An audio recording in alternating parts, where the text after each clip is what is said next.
Hey, how much did you inherit? Hmm.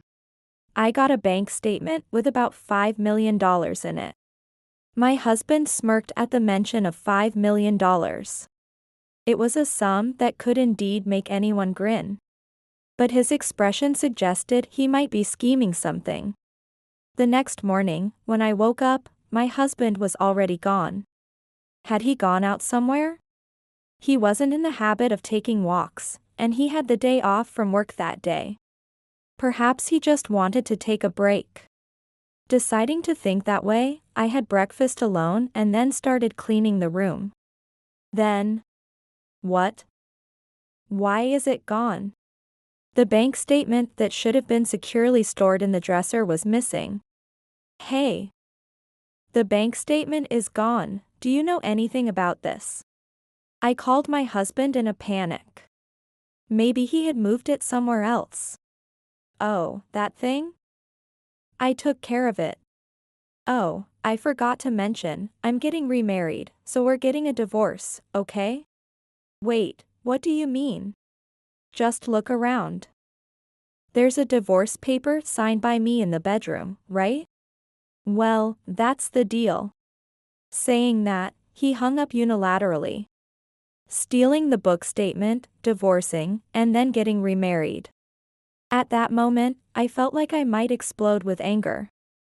However, within an hour, my husband came rushing back into the entrance. What are you doing here now? Hey, what's this all about?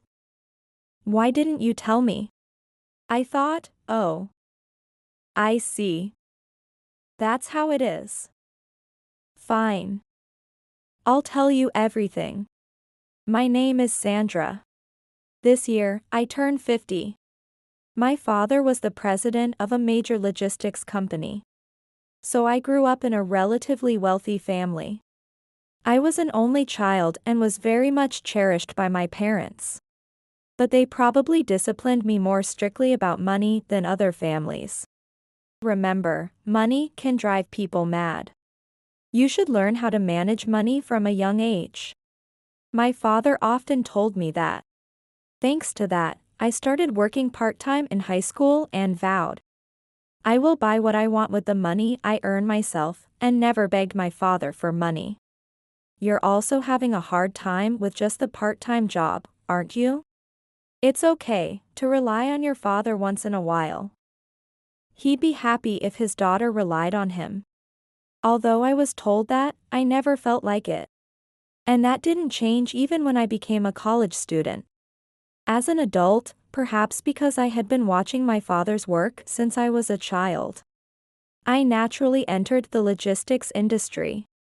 The person I met there was my husband, James. Sandra, how's it going? It's hot, but let's do our best.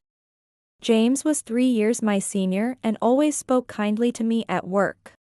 Because I was a clerk and he was a truck driver, we only met a few times a day. Talking to him was something I eagerly looked forward to. I thought, what a kind person he was. Gradually, I realized I was attracted to his kind nature and, after my much effort, we started dating. Will you marry me? Yes. With pleasure. 3 years after we started dating, we happily married. Oh, truly blissful. When he proposed, I felt like I was the happiest person in the world. Now married to him for 25 years, we were blessed with 2 sons, Nathan and Brian. And lived a happy life until, one day, my husband's attitude began to change dramatically. It happened on our wedding anniversary last year. Usually, we would always go out to eat as a family with our sons. But that day my husband said for the first time that he couldn't go. Well, I don't think I can make it this year. Really? Why? I have to work that day. I just can't say no. It was work, so it couldn't be helped. I had quit my job when we got married, so I couldn't really know if it was truly work. But my husband, who usually never lied, said so. It was sad not to celebrate the wedding anniversary together. But I told him I understood and went out to eat with my sons. On the day of the wedding anniversary. Respecting my younger son's opinion. We drove about 30 minutes from home to eat at an expensive Italian restaurant. This is awesome. The ready-made meal we eat at home from the supermarket is nothing compared to this. Stop it, you're embarrassing me. As we enjoyed our rare family meal, I thought I saw my husband outside the restaurant. Huh? Honey? Mom, what's wrong? I thought I saw my husband for a moment. I decided it must have been my imagination. No, it's nothing. He was arm in arm with a young woman, so it must have been my mistake. Back home, I couldn't stop thinking about my husband. Cleaning and doing laundry, I couldn't shake the thought that he might be cheating. I'm home. I'm tired today. Oh, welcome home. You must be tired from work today. My husband, dressed in work clothes, seemed no different than usual. However, there was a pleasant smell coming from him. It was a hot period, yet he didn't seem to sweat much. After he had a bath and finished dinner, I decided to ask him. James. What's up? This might sound strange, but were you really at work today? As I asked, my husband froze for a moment. Yes, I was at work, but why do you ask? I went out for Italian with the kids at lunch. And I saw someone who looked like you walking outside with a woman. What? Are you saying I was playing around with another woman instead of working? No, that's not what I mean. I'm in a bad mood now. I'm going to bed. My words had upset my husband, and there was no more conversation that day.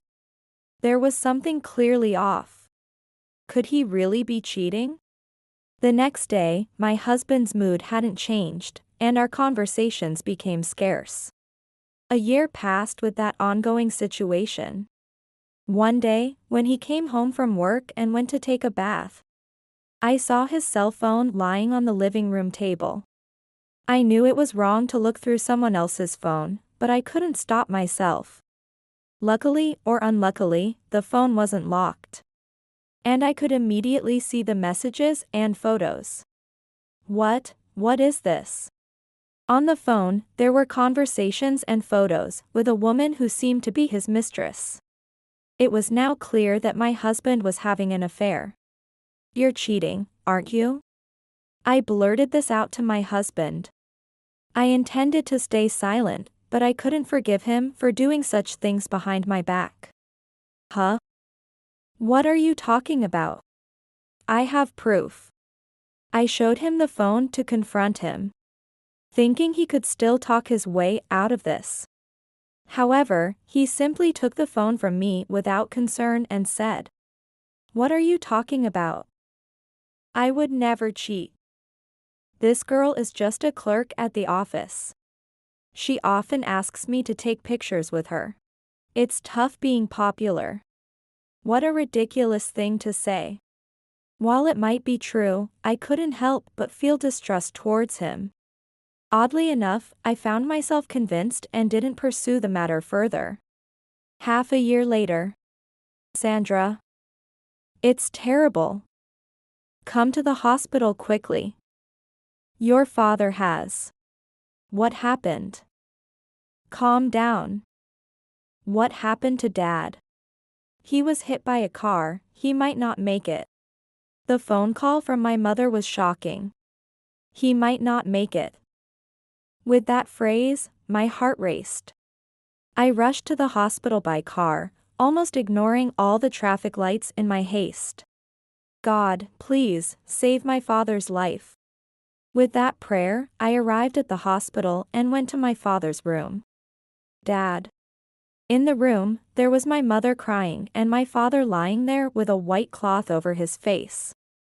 Sandra, your father has. Wait, this has to be a joke. Dad. Dad. Despite my desperate calls, my father never woke up. He had been severely injured by the impact of the car, nearly dying instantly. His body was covered in wounds, but thankfully, his face remained unscathed. Seeing him looking as if he was just sleeping made it all the more painful. I went back to my parents' house with my father's body in a coffin, and immediately started planning the funeral with the funeral company. Of course, I informed my husband and children about my father's death, and asked them to attend the funeral. Many people from my father's company and acquaintances attended the funeral the next day. Seeing how much he was loved made me tear up again. The funeral went smoothly, and we were able to send my father off to heaven without any issues. Sorry to bring this up now. It's about inheritance. As we were leaving the funeral home, my mother approached me. She was holding a bank statement in her hand. What's this? Your father's will. He told me to give this to you after he passed away. When I looked at the bank statement, it showed a savings of $5 million. $5 million. According to my mother, I had never been financially dependent on my father. However, he had been depositing money for me every month in case something happened. I see. Thank you. Gratefully, I took the bank statement and went home with my husband and children. The next day, I went to the bank to transfer the account to my name. It's unbelievable that he had left such a large sum of money. Inheritance tax would not be trivial. Thinking about that, I returned home and placed the bank statement inside my dresser. In the evening, my husband, who had recently stopped initiating conversations, spoke to me. You were talking about inheritance with your mother at the funeral home, weren't you? How much did you get? Well, I received a bank statement with about $5 million. I see. My husband smiled slyly. Hearing only about the $5 million, he seemed satisfied and went to the bedroom. I thought, what's with that? Is that all he has to say? I wasn't sure if he was grinning because of the large sum of money, but I couldn't shake the feeling that he was plotting something bad. The next day, when I woke up, my husband was already gone. He wasn't in the habit of taking walks, and he had the day off from work that day. Where could he have gone? Well, he probably just went out to relax. Thinking that, I ate breakfast alone and then started cleaning my room. It's gone. Why? I'm sure I put it here yesterday. When I opened the drawer to organize the clothes in the dresser, the bank statement that was definitely there until yesterday was nowhere to be found. Maybe my husband stored it somewhere else. In a panic, I called my husband. Hey, do you know where the bank statement is? I was sure I put it away yesterday. Oh, the bank statement. I took it. Also, did you see the divorce papers I left in the bedroom? I'm divorcing you. I was shocked by his sudden declaration of divorce. Divorce. What are you talking about? Don't make me tell you more than once. I'm saying I'm divorcing you. I'm getting remarried. With that, my husband hung up the phone unilaterally. This is too arbitrary. After all I've done for him. I was so angry I felt like I might lose my mind. I had enough. If that's how he feels, I'll show him. I swore to get revenge on my husband, completely running out of patience. After hanging up the phone with my husband, I started thinking about how to take revenge. He must be planning to withdraw the money. With that thought, I immediately called the bank and reported the bank statement as lost. This should prevent anyone but the holder from withdrawing funds.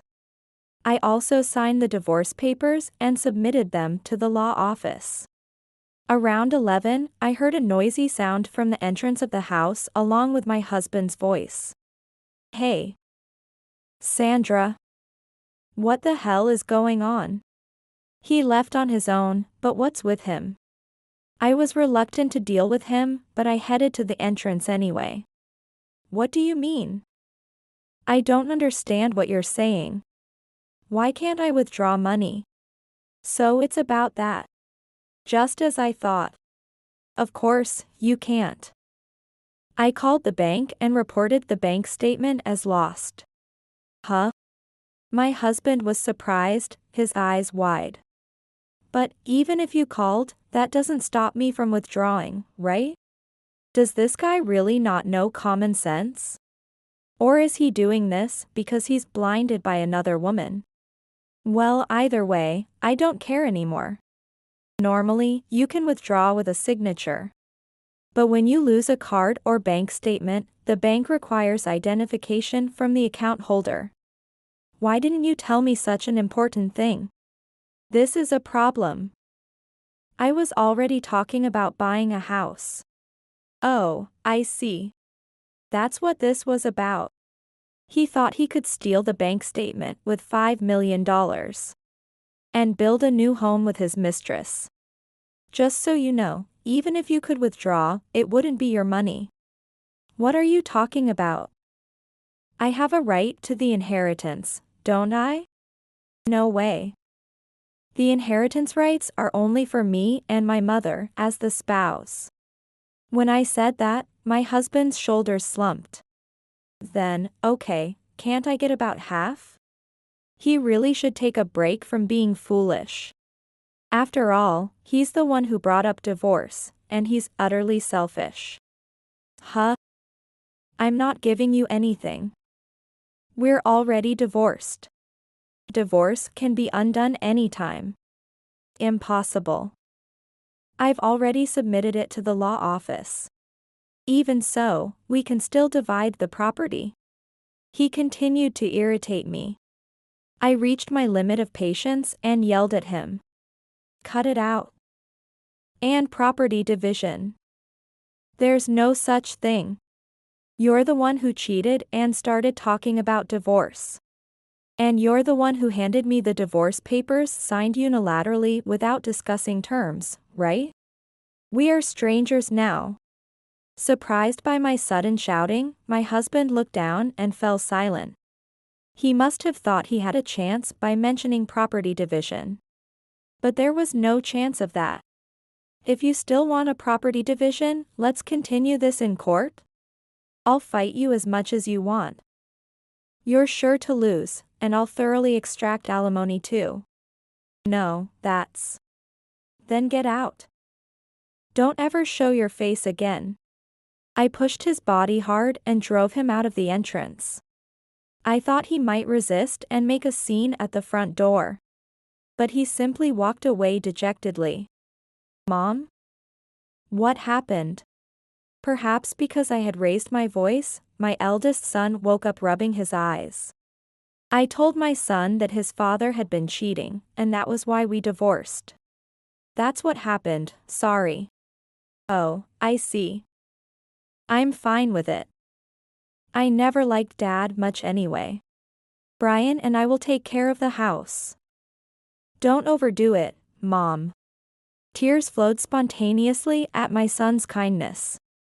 A month later, with my husband gone, I was spending a relaxed time at home with my sons when my second son handed me a letter. This was in the mailbox, but there's no sender's name on it. I figured it's addressed to you, Mom. What could it be? Thank you. I immediately recognized my ex-husband's handwriting in the letter. The letter said, "I'm truly sorry for having an affair without thinking of my family. I just happened to get into a good mood with a girl at a nightclub I went to with someone from work. It was my first offense, so I avoided imprisonment, but I really regret the terrible thing I did. I've lost my job and now I'm picked up by a president of a construction company I used to deal with. Working seriously every day. If I am forgiven, I would like to start over with you all. If you feel like it, please call me." What is he even talking about now? I have absolutely no intention of getting back together with my ex-husband. I threw the letter in the trash and started watching TV again. The stolen bank statement is gone for good, but I was able to get them reissued at the bank. So the precious inheritance from my father is safe. From now on, I plan to use it carefully for the sake of my children.